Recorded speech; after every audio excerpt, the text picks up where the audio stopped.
Hey everybody, welcome back to the Dink Tank Podcast. This is episode 10, which is crazy. I think there's some stat out there in YouTube world that like 3% or 2% of podcasts actually make it to 10 episodes. So pretty cool accomplishment. Key is we got to keep going. I'm of course JJ. And I'm Graham. And we've got some fun stuff. So just to kind of summarize what you can expect in this episode, Graham's going to run through some PPA news. We're going to go over our top 3 paddles that each of us have been using, and then just go over some of the recent releases and just a couple other stuff that's kind of been going in and out of the bag. Yeah, for sure. Cool. Hopping into PPA. So this week they were down in Cape Coral, Florida. Funny enough, I learned it's like 30 minutes from where I grew up. Really? Yeah, I was 9 when we moved. But that's funny because you texted me. I didn't even realize that was the other connection. It was 30 minutes. I was like, I would be there. My sister moved back, so should have been there. But maybe next year. Next year, yeah. Andre, he won again. 3 in a row. That's crazy. So 2 different partners. 2 different partners. He won where was the first one? Tucson. Yeah, he won Tucson, Mesa, now Cape Coral. First 2 was with Alshon. He was looking ridiculous. That was one thing I was a little surprised. I mean, you can't turn down Ben. Yeah. You know, and I'm sure a lot of this stuff is prearranged. They probably already agreed that they were going to play this event together. But I was a little bit, I'm like, I don't know if you want to mess up the connection that Alshon and Diescu have kind of been building since the Masters and even a little bit last year. Yeah. It's been crazy. But I mean, Ben, they looked really good. He played the right. Diescu played the right.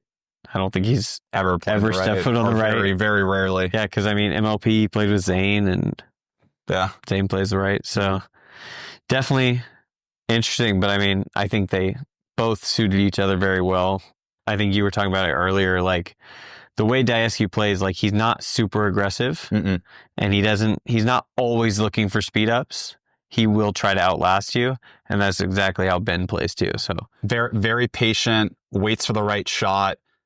He shows emotion, but I don't think his emotions ever get the best of him. Yeah, no. Which Gabe and Hayden, extremely talented, younger, upcoming players, but they definitely, their emotions can get the best of them at times for their shot selection. Yeah, he's a lot older too. Yeah, like he's a little more mature. Been there. Yeah, exactly.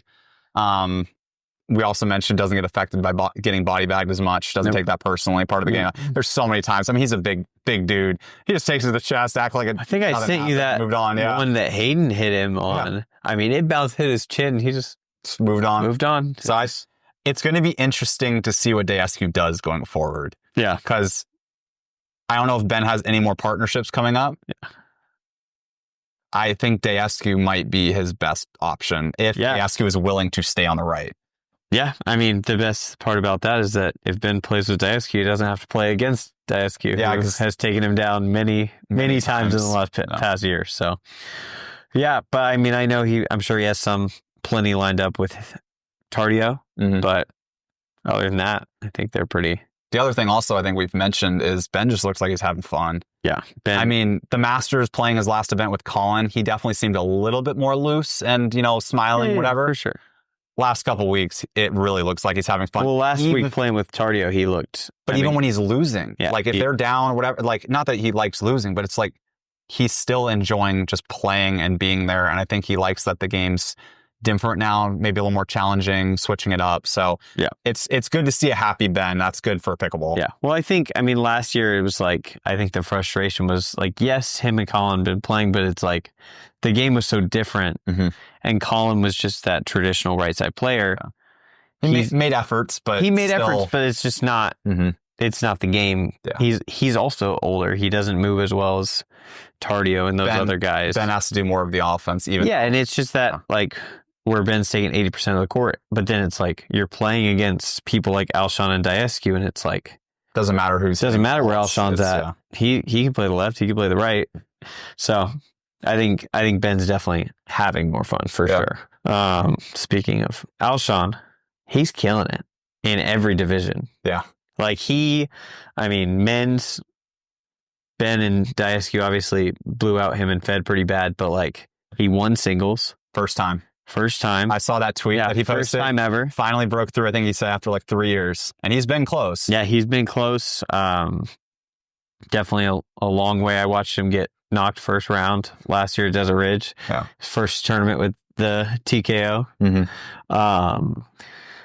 But yeah, I mean, he's looking mixed. He's been getting to the finals almost every time, like him and Tyra. And they've been making it to the finals. They can't play versus Ben and Annalie. Like, it just... I mean, no one can. No one can. No one can. Give them a run. It's not close. Yeah. That's hard. That's a high bar. For sure. But it's like they breeze... Seems like they breeze to the finals. Everybody and then accepts, just... Yeah. So basically... Oh, I shouldn't say that. It's always 3 games. Like, it's not even close. Yeah. So... But yeah, I mean, it was crazy too. Like, just I was looking at like the lineup of the men's side. It was crazy. I mean, quarterfinals, like Riley, Newman, and Hayden are playing together. Games are getting good. Like Fed and Alshon, Diescu and Ben, like, and McGuffin and Barr I think they got to the semis. And then Klinger and Johnson. CJ. Yeah. CJ was a monster. Getting a lot of high praise from other pros. Yeah. Even though obviously he wasn't in the gold medal match. No, I mean, but that match that Klinger and Johnson played versus Ben and Diescu was just unreal. It was 90 minutes. So good. For 3 games. Yeah. 90 minutes. I mean, that could be a partnership that could be really good because I know JW's kind of... True. He's kind of in the mix of finding a new... Him and Fraser aren't playing together. CJ's been bouncing around a ton also. Yeah. Like in terms of... he plays with Kwong or Diescu or he's seems to be pretty open to who he plays with. And also, if I remember correctly, he's lefty, correct? Yeah. So Ben's theory, obviously, of a righty with a lefty. Yeah. If you buy into that theory, I personally can't do it. I dealt with it today in some rec games. Yes. Played like 6 games with a friend of mine who's lefty, and we were stacking. And granted, if you're always playing with that, I'm sure you build that chemistry. It was him and I. We don't play that together that often, but obviously, the number 1 player in the world speaks highly of that strategy. For sure. There's clearly something to it. So it might be interesting to find another righty that will work great. Him and Kwong at World. Yeah. I mean, when they obliterated the Johns brothers, like, and to be fair, they play probably the worst, like, for Ben. That's probably is the scariest. When he's playing with Colin, like, no one is going to play a worse style 4-bit to play against. Very true. Because, I mean, they're both looking for body bags. They're both driving as fast as much as they can. Yeah. So, but yeah, I mean, I was just looking at that and I was like, those are 5 really, like, any of them could win and I would not be surprised. The other thing I want to lead this into is I bought Pickleball TV. Yeah. Which is funny because if any of you have watched our Zane interview, which is done very well. So thank you to everyone who has watched that. Yeah. We plan on doing more interviews in that style with pros and owners of companies and so on. Just kind of anyone in the pickleball space. But one of the questions we brought up was live pickleball. Yeah.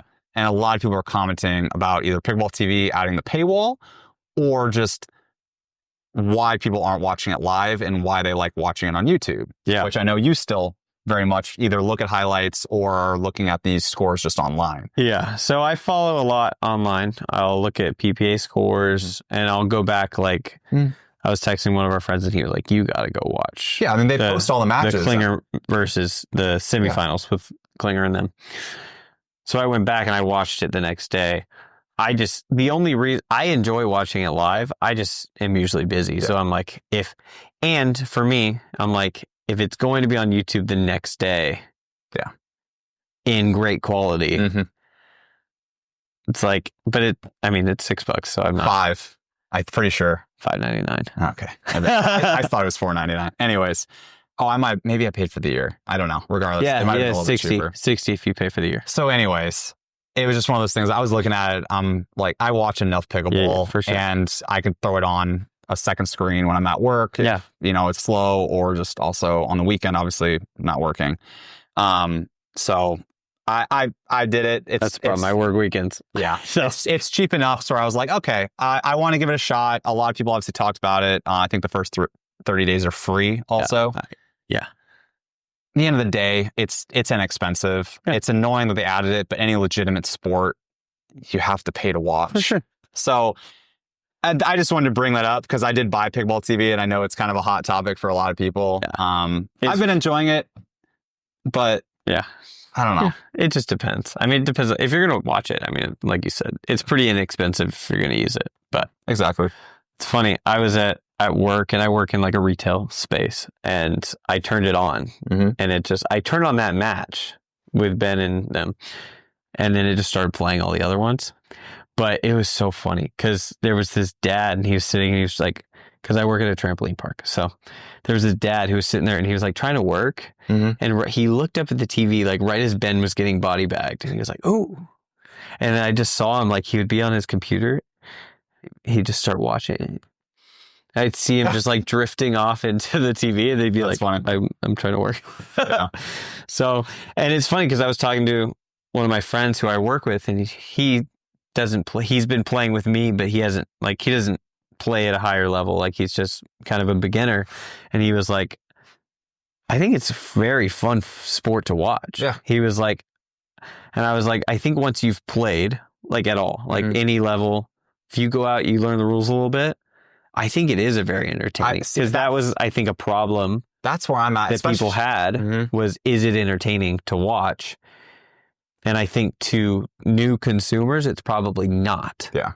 But I think once you've played one time, the kitchen really throws things off, because people will be like, no, I'm saying for people that don't know pickleball, for sure, it's like, why are they doing that? Yeah. It's the classic of anyone that picks up the game, why don't you just speed everything up? Yeah. But on the flip side, just getting into about like the finals and a lot of these draws, there is just so much more talent now. And a big reason for that is the contracts that they allowed all these people to go full time. Yeah. You're seeing the fruits of that. Like people are getting insanely good. They already were good, but they are getting so good. Yeah. And you're seeing it more on the men's side. The women's side even's getting obviously a lot better as well. It's getting pretty Anna's stacked. still Anna, but Triple Crown again. But hey, Anna Bright, that's a rivalry right now. Yeah, I mean, they can do it. They can beat and Catherine. Yeah, for sure. So I'm sure we're going to see more of that. Obviously, there's a little bit less depth and I mean, right now. People have been getting closer in singles. I mean, it's not close.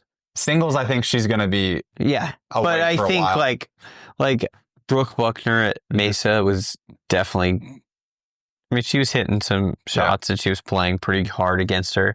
Christian's been winning every tournament that Anna Lee doesn't play in. And I think, I mean, she's still clearly ahead of everybody, but it's not, the gap is getting smaller. Maybe not as small as it got with Ben quickly, but definitely getting smaller. Yeah, that's good to see. Like I said, it's healthy for the sport.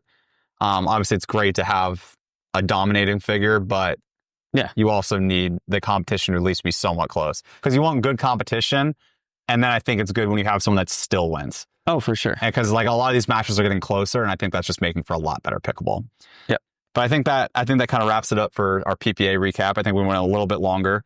Hopefully some of you are utilizing timestamps. If you want to just get into the paddles, I wanted to just bring that up because I've been seeing that comment a little bit. There's always timestamps on the timeline. So if you just ever want to jump ahead. But wrapping that up, I think we're going to get into what our top 3 paddles are that we're using right now. But before that, do you want to point out what we got sent and that you are currently wearing? Yeah. Got some Centerline athletic clothing. So they sent us a hoodie and some shirts, and I haven't gotten to use like the athletic shirts. I don't know if you've... I've got the long sleeve athletic shirt. It fits.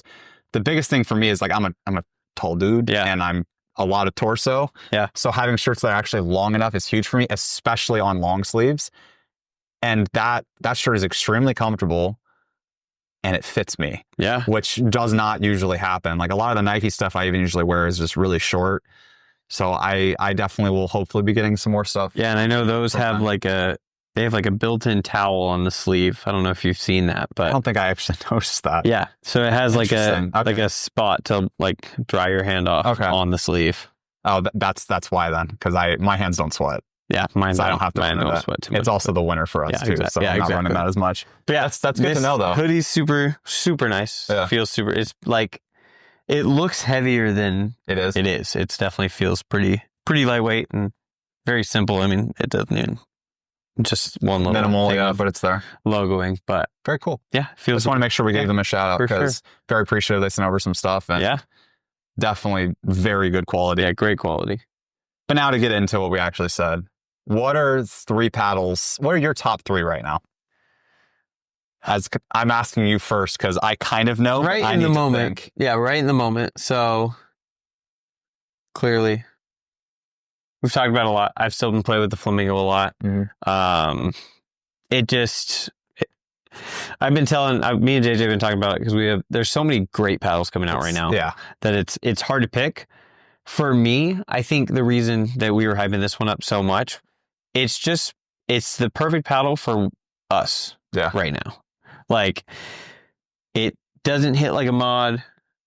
It hits really hard. It's really hard. It's got a really good sweet spot. Spin's really good. Sweet spot's really good. The shape is great. Like, a lot of people have complained that the handle's too short. Yeah. I haven't felt 5.375 is an interesting choice. Which is a I think it plays more like 5.4, but that's still below what most people use with 5.5. And 2Es are great. It fits, and so I think it'll be in the bag for a while. I have been playing. This is what I've been playing with the most right now because we just got it. So I love it. I love this paddle. Again, self-explanatory. Feels like a mod. Hits like a 3S. Been playing around with the weight. I had some weight at the top, and it was feeling very heavy. And it wasn't playing right. And I took that weight off, and it definitely feels lighter. The sweet spot's great. Power's great. I really like it. I can't get this out of my bag. It's so good. It's a Gen 1 paddle. Yep. But it's got... You're using the CX. The CX. It's got the 5.75-inch handle. The thing I wanted to point out, which in case I'm sure a lot of our audience does know this, the benefit also of the CX is it does have that internal fish weight. That helps a little bit more with the stability over the regular TKOC.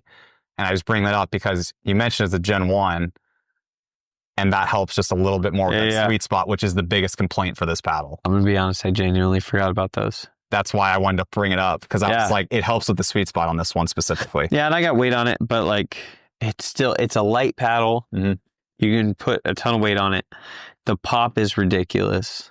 It's a good paddle. I mean, like, it's just like a good paddle. That's why it was my top power paddle last year, because the other big thing, which I do want to highlight, and I'll get it to with mine, it doesn't break. No, it never. And the reason why I bring that up is your Flamingo has started to slightly heat up. Yes, my Flamingo has. It's getting to that point, because, again, full transparency wise, I answer every comment, or at least try to, and I've gotten a lot of DMs, a lot of questions around that. Mine is still fine. Yeah. His has literally nothing. Maybe I have a better batch. I didn't get anything specific. It was the same batch, though. No, I know, but I'm more meaning in terms of there's usually multiple presses. Oh, yeah. So maybe the one machine part of it. But the thing is, I grabbed it out of the shipment that went to Pickleball Central. That was what they sold. That's where we grabbed ours out of. Yep. So it's not like I got a specialty one or whatever. Mine's still fine. Yeah. Yours, after 3 months of play, finally is giving 2.5? Probably, 2.5. 2.5 months.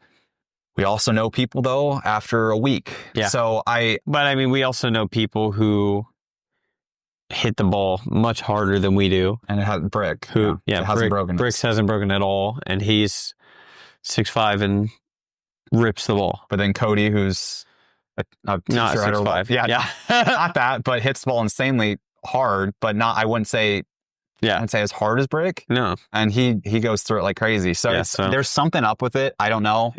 It's just something I want to keep highlighting for full transparency, because obviously we have kind of been the spokesperson for the Flamingo, because we've been using it for so long and we got our hands on it before a lot of other people. And durability is a slight issue with that. So I just want to make sure we highlight that every time, that it's still, as we'll get to it, one of my favorite paddles as well. And just, it is what I go back to. But yeah, it's unfortunate to kind of see with that. There is probably, the smoke might make it in soon. Yeah, I just haven't gotten enough time with it. Well, we'll jump into mine. So the one that I did not think was going to make it in is the C45 for me. I'd probably put this at the 3 spot. Yeah. And to be honest, also, I think I would tie that actually with the Flamingo now. And the reason why I say that is, this is this, like I said, it's been my number one for 6 months. Yeah. So it's not the fact that I'm done with it. It's more just, there's a lot of stuff coming out. I want to start maining some other paddles. Absolutely. Whenever I'm losing a bunch of rec games and I want to make sure I win, I will switch to this. Yeah. So that's still it. So it's still definitely a main, but I'm going to move it down. Yeah. But yeah, that's just so good. I do need to put another overgrip on this because my U-dripping, it's finally, after like a month, it's finally ripping through the top layer because I take off the stock grip and I do 2 overgrips. So I would say the Flamingos, you know, it's still in my top 3 of what I would actually like. Yeah. If I went to a tournament, what I'd be using. But just to not give the same paddles, C45 is probably my 3rd now. Yeah.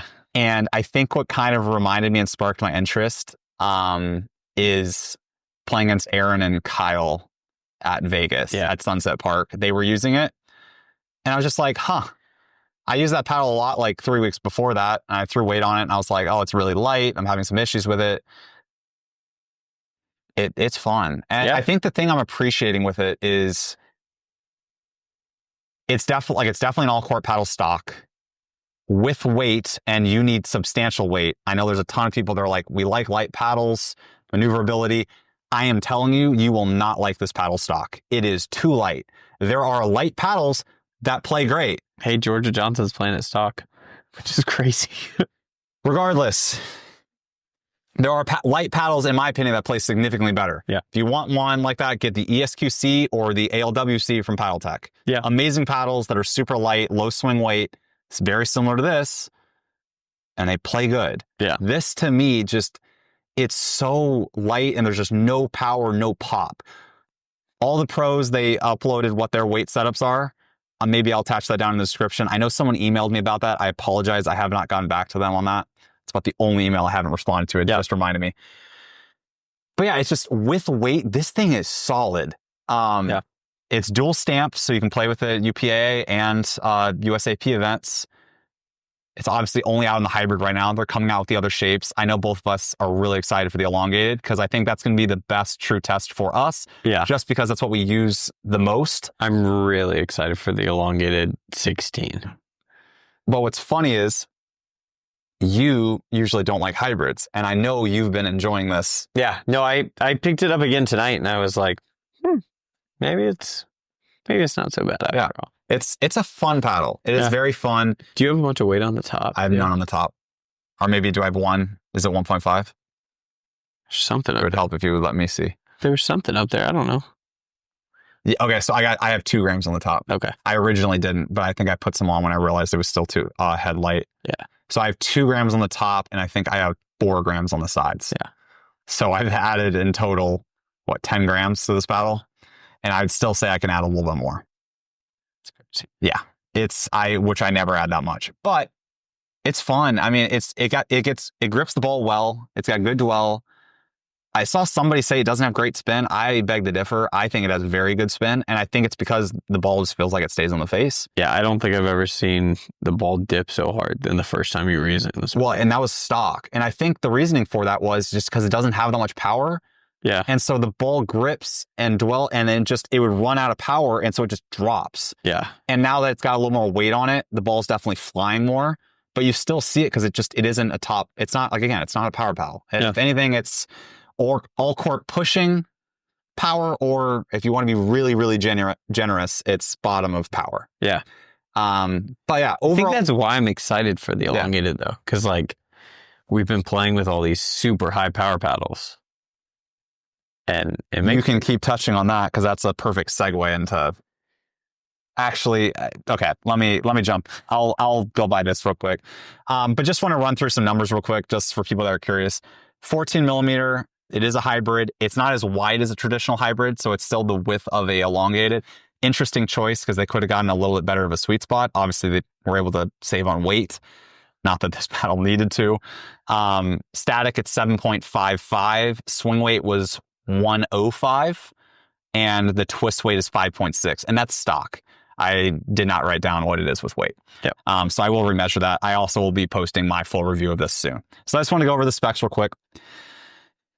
Next up, before your perfect segue, because this is my number 2, is the Perseus 14. I've always used the 14 and the Gen 3, the Mod, the 3S, And now this. I did take the Agassi Pro red band on this because I just thought it looked a little bit better. Yeah. But yeah, really fun paddle. I mean, you nailed it. It's the feel that everyone loved from the mod with the performance of the 3S, which is legal. And it's dual stamp now. They're also going to come out with UPAA only. I covered that in my review for There's More Grit. Just to go over some quick stats of my paddle and Graham's, because Graham uses the 16. 14 is 116 swing weight, twist weight of 6.1, static weight of 8 ounces. Graham's 16 is a swing weight of 118, twist weight of 6.3, and a static weight of 8.2. And the interesting thing, I believe the sentiment was, I want to make sure I get this correct, they raised the static weight, but they lowered the swing weight from the 3S. Yeah. Which is impressive. And it helps the playability of the paddle. I added, I think I have maybe 2.5 grams on each side. 2.5. I can't quite tell what that is. Which has kind of been the normal setup I've been going with. Overall, not much of a surprise. I dropped my review on this. You can, if you want me to go more in depth on my thoughts, but it's solid. Yola is the only paddle that can deliver on this feel. From what I've been told, it's their process and the type of foam they use, and that is not coming from Yola. That is coming from other paddle manufacturers that I know of. They say, because there's a million knockoffs from Temu to wherever else, or other brands that are trying to mimic it exactly, and just it's solid. The only problem is, again, it's expensive, just like the Flamingo and honestly most of the paddles that we're talking about today. But there's a reason why everyone's using it. There's a reason why the Yolas have been so popular, and there's a reason why their pro scenes, they definitely dominate. And I know this is a recent topic as well. Some people covered of, do paddles matter? And yes and no. At a certain level, it doesn't. It's more going to be fundamentals and skill. Obviously, power can take in a factor, but where it does matter is on the pro scene. Of if everyone's the same skill level and your equipment's better than somebody else's, you're going to win. And that's what we've been seeing on the PPA Tour the last couple of years. Yep. The paddle that's kind of been disrupting that a little bit has been the Flamingo from Proton. Yep. There's really 3 paddles that people use, and it's either a Yola, a Proton, or a Paddle Tech. Yeah. Like, that's it. Yeah. Obviously, there's a couple other signed pros, but the majority, and also the bigger thing is what you see people going through pro qualifiers with. That's what I'm saying. Yeah, it's like people that aren't signed that are trying to make it into main draw. So obviously there's something to it. I mean, part of it's support.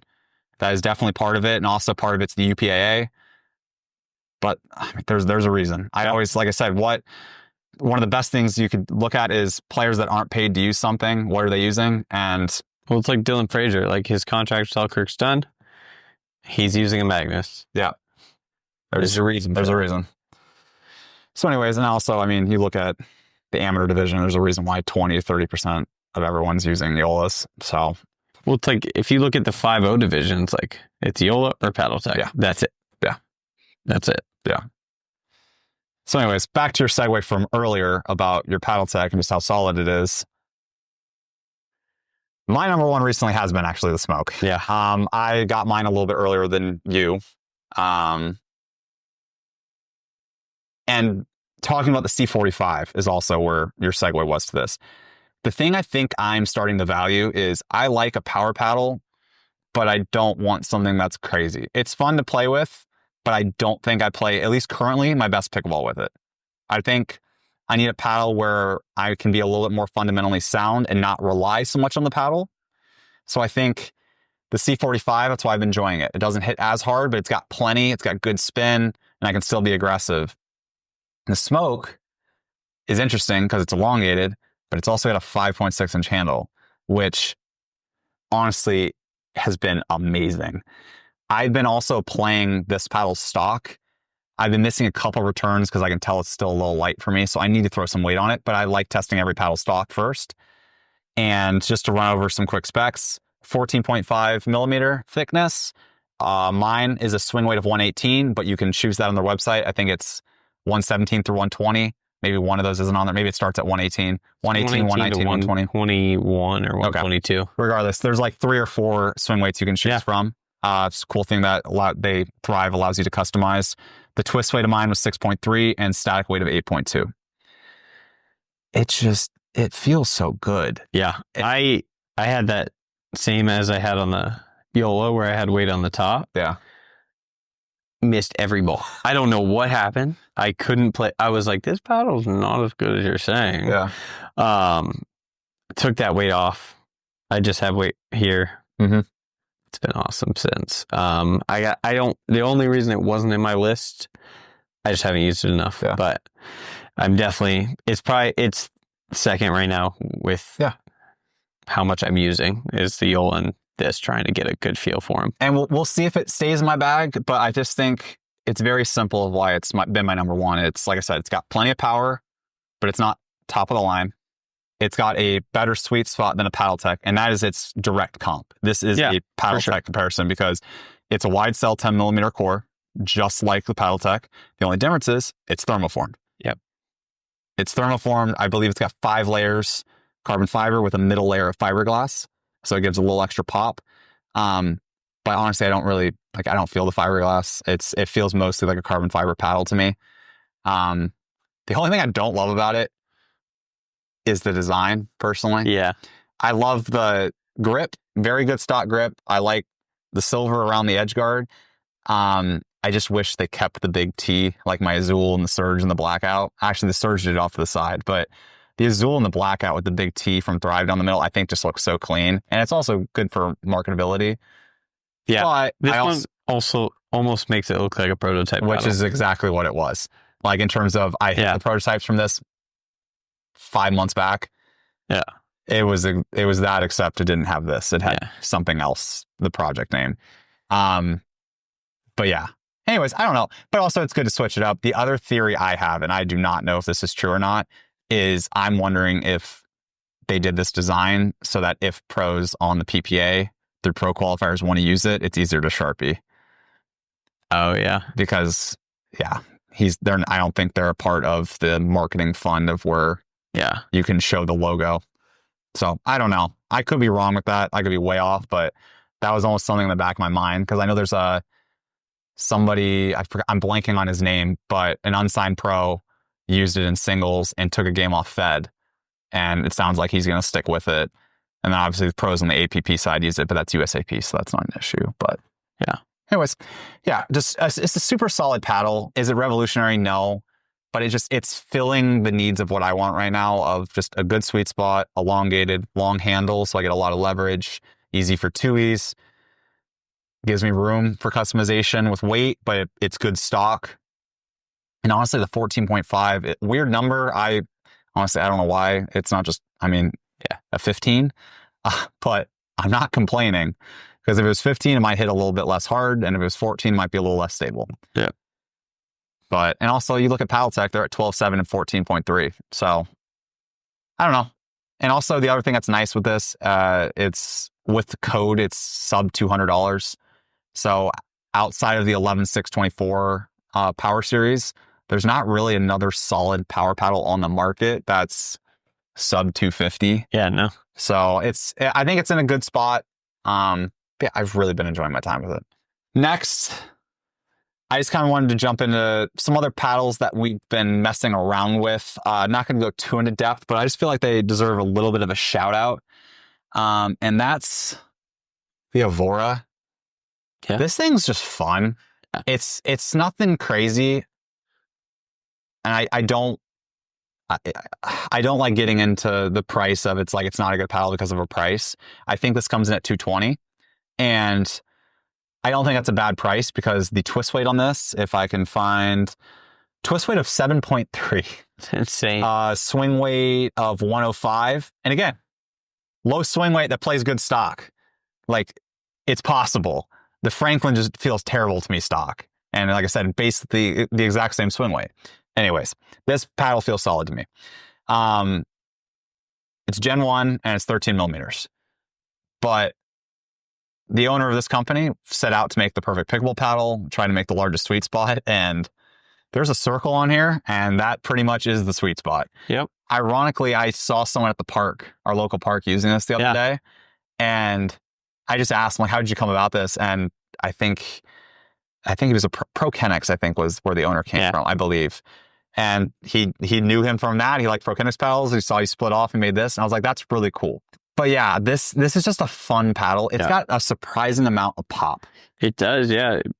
It doesn't lack power, in my opinion. It's a little funny looking, but obviously there's a reason for that, and that's the sweet spot. I don't know if there's codes for this or not. There might be, but if you're looking for something that just has a really good paddle and really good sweet spot, you like this shape, kind of more, standard shape, and you don't want something that's going to break, this might be worth it for you. I'd give this a look.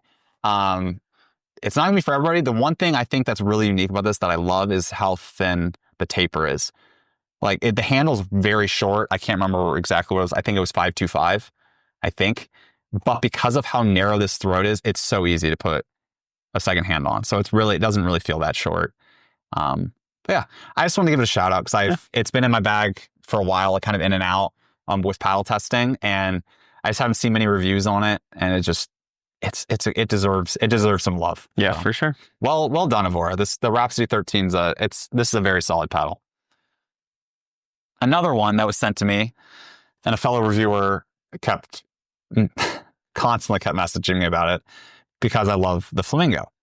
And based off x-rays, this looks very familiar. I do not remember the price of this. I just know it is significantly cheaper than the Proton $280 for the Flamingo. So I've been playing with the Fuego from E6 Pickleball. They were kind enough to send this over when I was kind of hearing the rumblings of it. It's solid. It doesn't feel exactly like the Flamingo to me. The grit's better on the Flamingo. I think the sweet spot might even be slightly better. But if you're just looking for, a good power paddle for a cheaper price, yeah, it's solid. One thing I did notice is one side's a little grittier than the other. That's Yobow was known for that also for a bit. So I can't speak to if the one side is, the standard grit or if it's the other side.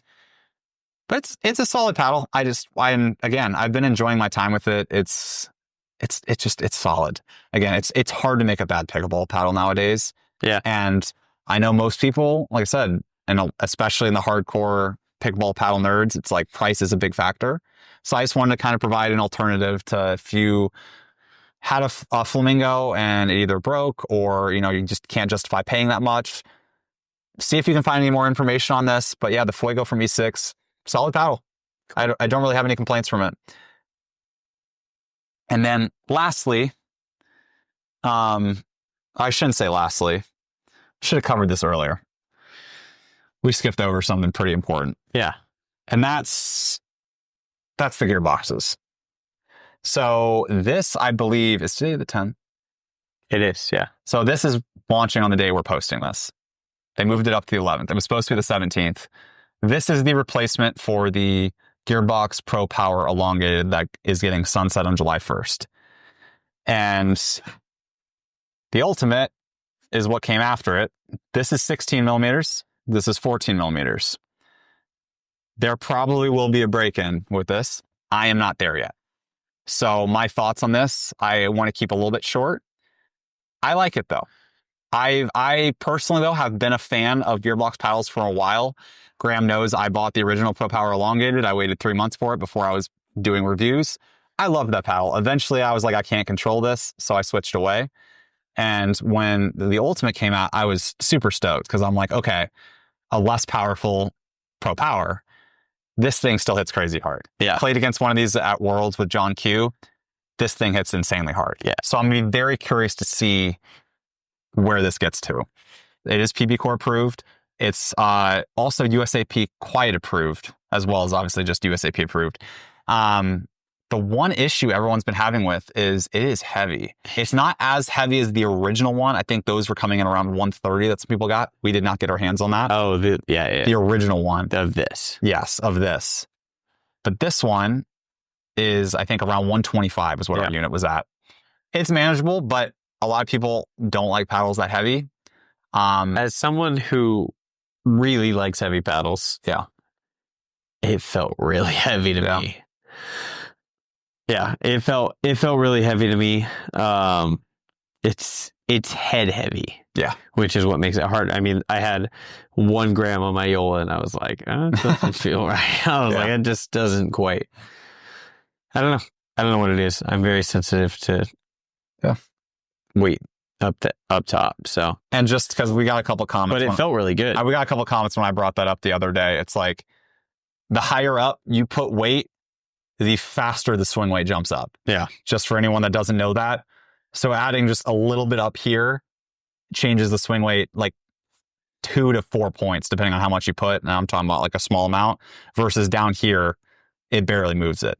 It helps more with stability. For sure. Just for in case someone runs to the comments or just also didn't know that. But yeah, it feels solid. It's definitely a different feel. I think I prefer the feel of the Ultimate, but part of that's because it's 16. I don't think the sweet spot's terrible. It's edgeless, so it's going to be worse than most paddles with an edge guard. That's just, it should be what you expect. And it is hard because it's hard to customize because it already starts so heavy. Yeah. So adding weight, so trying to help stability on that is going to be tough. But yeah, it's solid. It is definitely solid. So if you're looking for a replacement, and like I said, you really like the feel of Gearbox paddles, this hits nowhere near the Pro Power. And pre-break-in, it hits nowhere near my Ultimate currently. But we'll see where this ends up. But yeah, just kind of want to give this a shout out. I need more time with it because I want to make sure this breaks in before I do a review. One more thing, because I don't think we actually covered stats, so I'm going to splice this in real quick, is the stats of the Ultimate Power from Gearbox. It's a 14 millimeter. Static weight is 8 ounces. Swing weight, 125.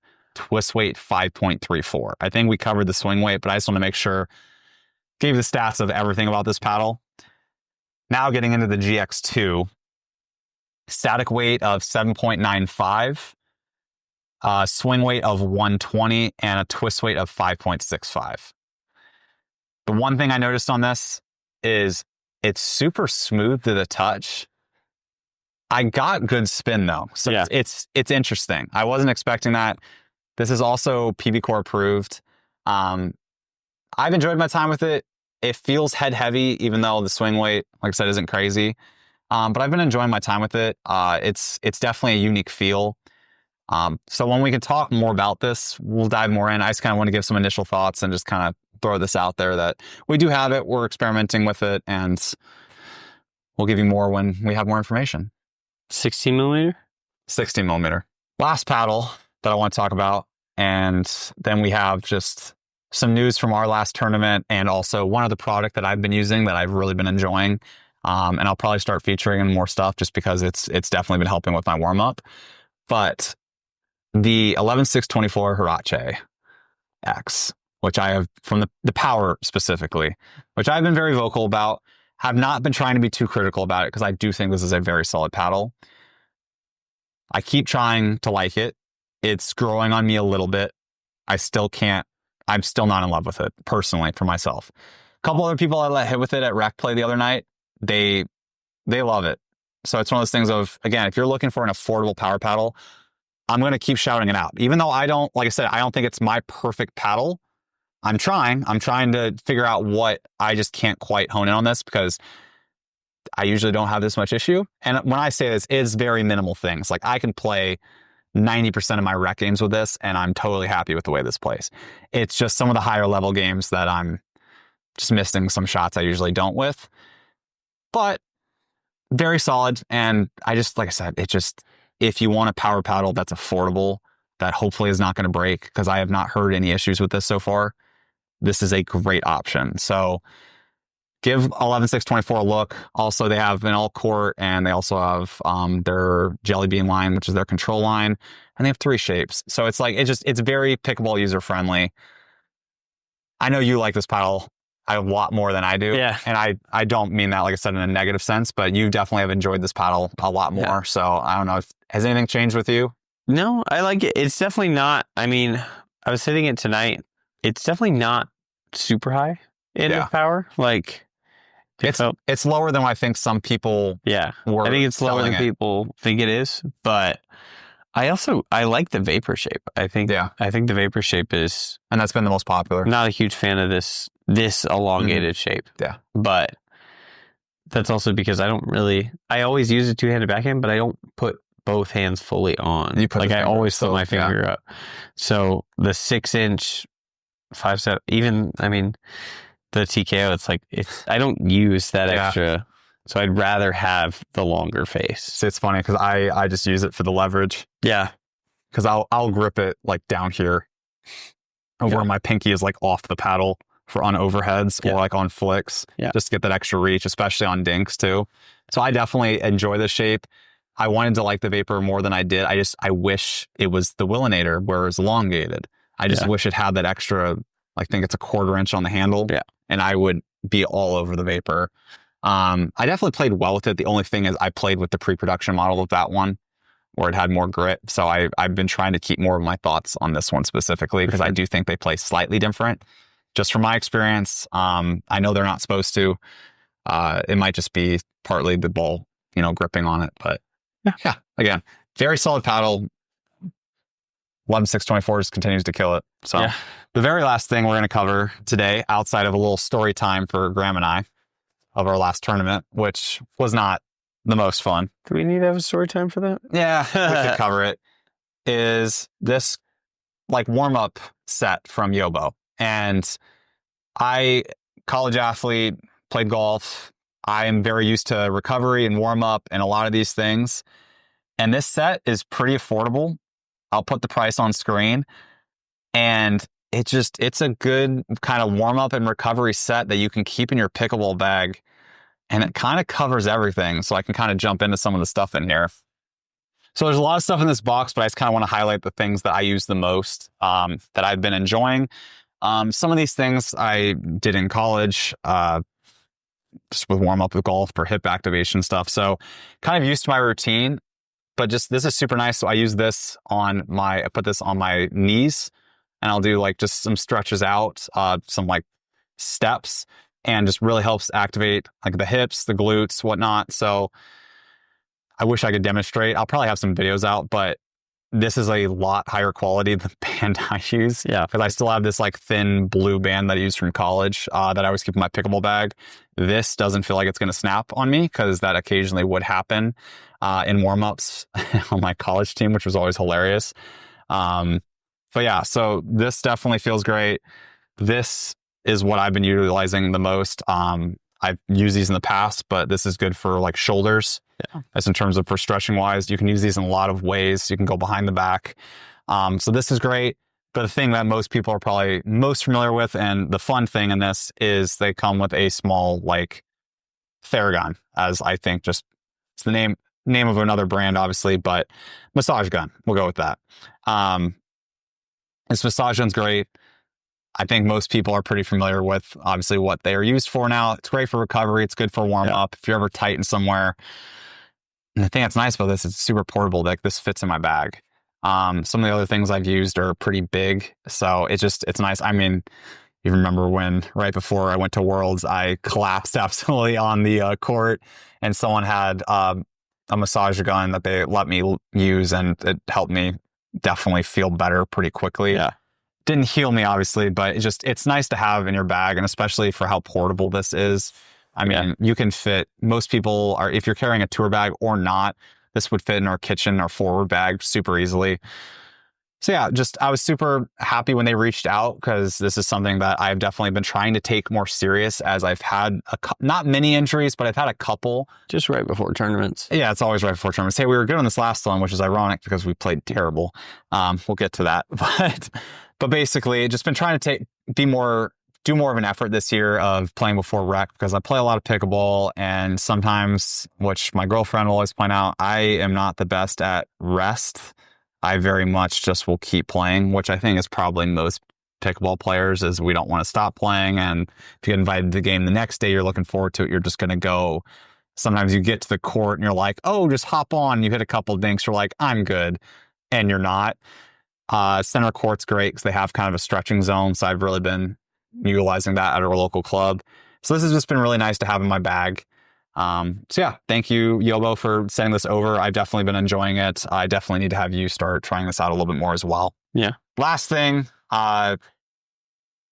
maybe we add a segment for bonus content. We weren't going to cover this, but because we didn't do a podcast last week, I wanted to at least bring it up.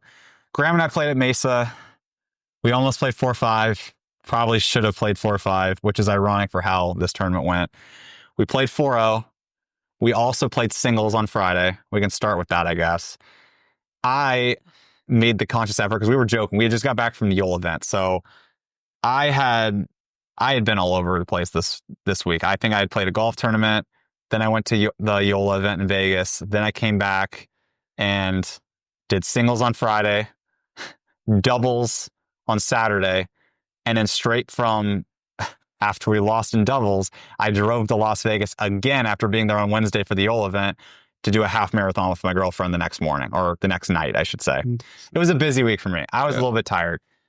Not a full excuse, but the fun thing was in singles that we enjoy singles, but doubles is our specialty. We don't like singles. You like singles. You practice singles more than I do. Yeah. For fun, of course. Yeah, I got some people, plenty of friends, formal retirements from singles. Like, Brick said he's done with singles. Another one of our friends was like, he literally posted on Instagram a signed like retirement. Like, I'm never playing singles again. Singles is just hard. I mean, people are getting better. People play tennis, especially as you get higher levels. It's hard to keep up. Yeah. And it's harder to practice singles because all the courts, everyone's playing doubles, which is the thing I love about pickleball, because it's the community aspect, and not that I don't like moving. Yeah. But it's just nice that I'm like, I just have to protect my half, and I just have to be quick on my half of the court. Yeah. Singles is a completely different game. I like practicing singles to get better at doubles, but I don't like practicing singles to get better at singles. Yeah. But anyways, we can just do a quick rundown. We got back from the Yola event, and the reason why I brought that up is we were both, do we use the Pro 4? Because we knew we were using the Flamingo for doubles the next day, but do we use the Pro 4 in singles? You, I think, made the second choice to use the Pro 4, if I remember correctly. Yeah, I used it first round. Yeah. You got unlucky with who you got paired up with. Yeah, so I played with the Pro 4 first round. Lost pretty badly. The guy he was playing 2 and out went very far. I was ready to blame the paddle. Yeah. And then the next day, in between doubles games, I look over, and the dude I played first round in 4-0 singles was playing with like a local 5-4 in 5-0 doubles. That does pro qualies, right? It makes it to the main draw. Yeah. And I was like, you know what? I don't feel as bad. I don't feel as bad about my 4-0 single loss. Yeah. And then I started with the Flamingo because I got paired up. I didn't know him personally, but he was a friend of ours, like a friend of a friend, I should say. Yeah.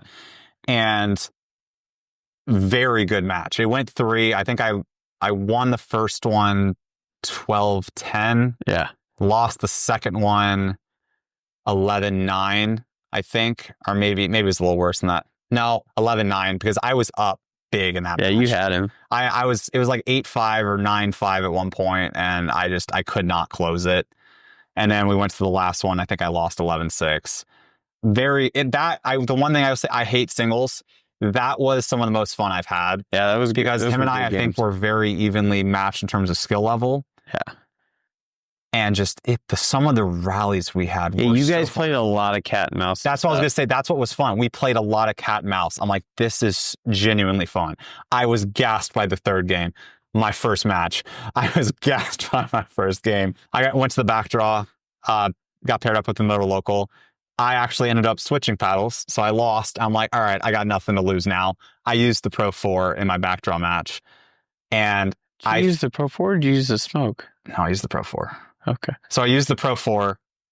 But what you just alluded to is my goal. The only reason I wanted to win this match was because we were filming this. I wanted to go to the next backdraw match to use a third paddle. That's what it was. Because I brought 3 to the tournament. That's what it was. And so I wanted to use the Smoke in singles because I wasn't going to use it in doubles.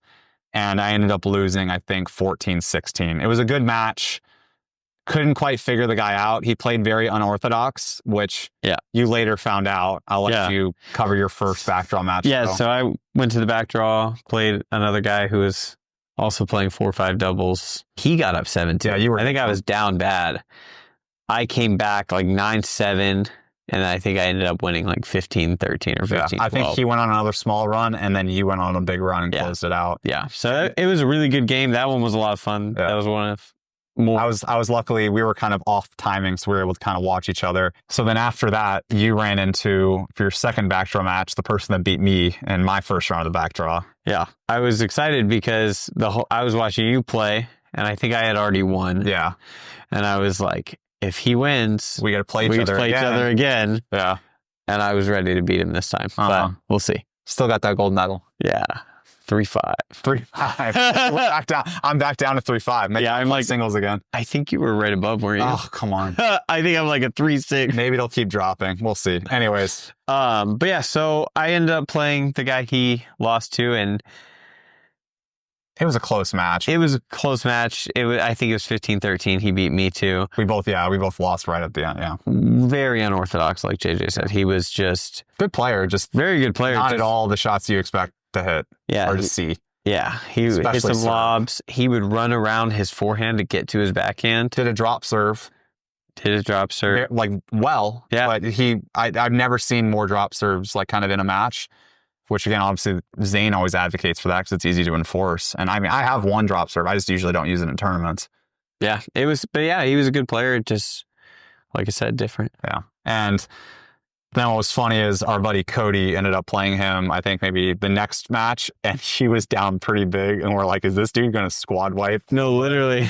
And then Cody ended up pulling it out. I think he won one more and then maybe he got knocked out. But that was singles day. Super tired. A lot of sun. I think that was another big thing is we've been playing inside so much. We hadn't been out in the sun that much. No, we haven't. Time. So the next morning, doubles, match starts super early. And I just kind of want to run through this because, I mean, there's not that much. But first match of the day where we get on one of the pro courts, which was nice. And the weird thing was we get to the court and normally you hit with your partner on the other side of the net. And they're just like, oh, and then they just started hitting with us. So like we were not warming up with each other. We were warming up with our opponents. That might not have been the smartest move. I don't think that was the reason why we lost, but definitely didn't help in terms of what we were alluding to with a bad warm up earlier. Just I don't think we got all of our shots in prior to the match. Yeah. But anyways, go to first set. We were down, I think, maybe like 6-2. We were like stalemate. No one was scoring for a while. And then I got a couple serves going, and then we just ran the table, and we won the first game pretty easily after that. Yeah, we won the first game real easy. Then the second game, we almost get pickled. Yeah. Couldn't hit a single thing. The wind was blowing a little bit, so we were now downwind, and we were sailing returns left and right. And we gave them, I think, 5 or 6 points off of their serve, which was bad. Just I couldn't hit a dink to save my life. Yeah, it wasn't good. And then we go to the game 3, and we're like, okay, we don't like that side. We're on our side that we like. We need to get up early.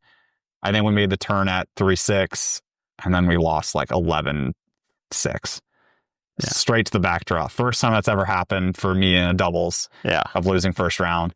Guys were good players. I think we probably should have won that match. Yeah. They made it pretty far though. That's what I was going to say. That's credit to them though. They were definitely solid players. They were a good pair also. They were. One guy was very long and lengthy and the other guy was just very steady. And I've ran into a couple pairs like that, and it seems like that always does very well. Super nice guys. I preface that because we're going to jump ahead a little bit. We go to the back draw. We win 11-2, I think. And we're like, oh, okay. We get our confidence back a little bit. Yeah. Because our buddy Chris Carson from Pickleball Central came and watched our first round. We're like, oh, no. Yeah. And my girlfriend was there. Your wife was there. And I was like, oh, no. Like, we got to do a better showing for this. Yeah. Second round, our second back draw match, we went 11-3. Sorry, 15-2 first one, 15-3 second one. Again, run through it. Super easy. This is why I wanted to talk about this. Just by the off chance they watch this or they see this. Yeah. In that second match, was that the score? Was it 15-3? Maybe I think it was like 15-2 and then the next one. I think it was like 15-5. Okay, 15-5 or 15-6, so I apologize. Yeah. Before we played our second backdraw match, our friends had just lost to this team. Yeah. And they warned us that, because it was 2 kids, they were mid-teens. Yeah, probably 15, 16. Yeah. They warned us that their parents were very loud, like, yelling out that it was a bad line call or just cheering obnoxiously, which again, not that you can't do that, but it was like a lot of like personal stuff as a spectator towards our friends. Yeah. And they were saying it's like, if you want to beat them, you need to kind of get ahead of that. So we had nothing against the kids. The kids were super nice. They were honestly really good players.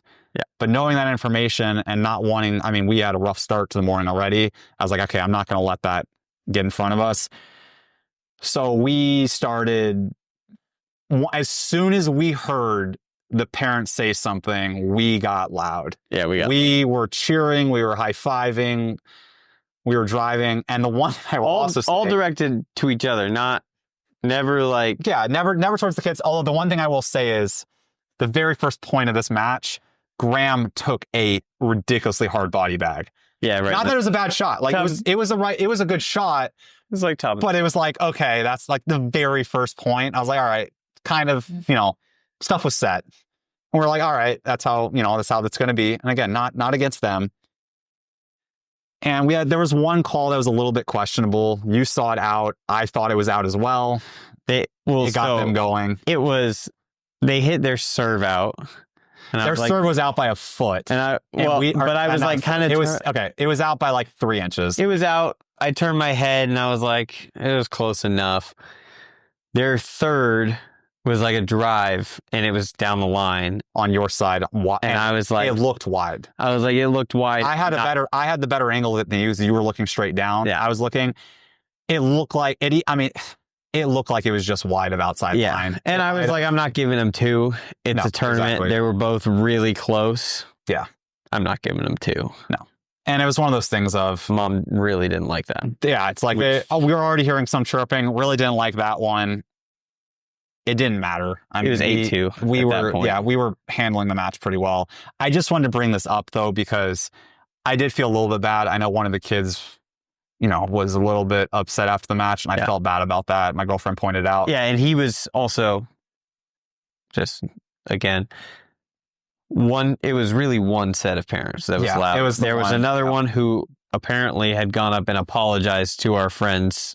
Like, they were like, hey, it's not like, it's not us. It's like more them. So it just was, this is the first time we ran into this at a tournament. Yeah. So I just kind of wanted to address it it's interesting because the problem is if we didn't react to the way we did and they started getting some momentum and then the parents are yelling, like that might get in our heads. Yeah. It's like, it's sports. It's a big part of this is mental. And very clearly we kind of got in their heads. Like, again, I felt bad that it affected them so much, especially since they were mid-teens. But again, it's also a tournament. And we were also having a bad start to the morning. We didn't want to lose. Yep. But I just kind of wanted to address that because it was the first time it happened to us. It's something I want to openly talk about because tournaments are different than rec play. I know some people get heated in rec play. I think that's a little bit silly at times, but again, people are competitive. Yep. But just in case it gets to them, I just want to apologize to them specifically. Your parents, not quite as much, just because of the way they treated our friends. Again, I'm sure if we were outside of sports, everyone would get along, but I just wanted to bring it up. I felt the need to, especially since we have a podcast. And also I was thinking about this too. I'm like, we had a lot of people come up to us at this event, which was nice to see. So like, thank you if you were out there and you came up to us, really appreciate that. But I also just was thinking, I'm like, we have an image and it's like, I don't want like to rub those two people the wrong way. And you can't make everybody happy, but I just kind of wanted to at least speak out to kind of what happened from our side. But so anyway, so that happened. We got through that match. And then the last one we should have had. Yeah, we had it. We should have had. We were up, I think we were up like 13-7-ish. And then they got it to like 13-11 and then just cut a bunch of side outs. And yeah, we just couldn't really, we weren't hitting our shots and they adjusted really well. Yeah. I will say they called a timeout. Yeah, we had a really good game plan. Just kind of working. We got up early and I think we took our foot off the gas a little bit. That, and I think they adjusted really well. So, I mean, they had like one guy kept poaching and we were doing a really good job putting it to the side that he was trying to poach, like away from him. And that was working. And then he adjusted really well. They called a timeout. Should have won, but it was. Anyways, not our best showing. No. Not our best showing. I think we probably came in a little confident too. Yeah, we definitely did. And the other thing is, too, if you aren't aware, this was at PPA Mesa. I don't even think we said that. No. Stacked field. And I did know that going in. That's why part of me wanted to play Tucson first, because I knew that field wasn't going to be quite as strong. And I was hoping then that would push us to 4-5, and then we'd play 4-5 in this event. Yep. Because in all honesty, a lot of our friends that we play with quite a bit and that we can hang with played 4-5, and we watched a lot of their games, and I was like, this doesn't look that different than the games we're playing. Yeah. I think it was just partly a different game. I think it's like the 4-5, it was much slower. Yeah. Probably fit our game better than... Yeah. Not that... A little more sporadic wise, that we're kind of going... Yeah, just like 4-0s, it's just not... They may be aiming here, they may hit here, they may... You know. Yeah. No, that's but I guess we'll find out. Back, as we jokingly posted, I was like, back to drilling. We gotta get better. Because we should... My nuker went down, and I was like, all right. So it's like, we definitely keep playing 4-0. I think we can medal in 4-0. I want to do that before we move up. I want to at least medal once in 4-0. So we'll keep working on it. You already medaled in 4-0. Well, I want to medal with you in 4-0. Yeah. John Q and I did medal at Worlds, but I also would like to get a gold. I haven't gotten a gold. Yeah, I'll get a bronze. So. Yeah, I get it. Anyways, sorry, this ended up being a lot longer, and I know there's probably a couple segments that some people probably weren't crazy interested in. That's why I wanted to make sure we put this at the end, because normally we would have talked about this in the beginning. Yep. Thank you guys all for watching. And we'll see you in the next one. Yeah. Thank you guys.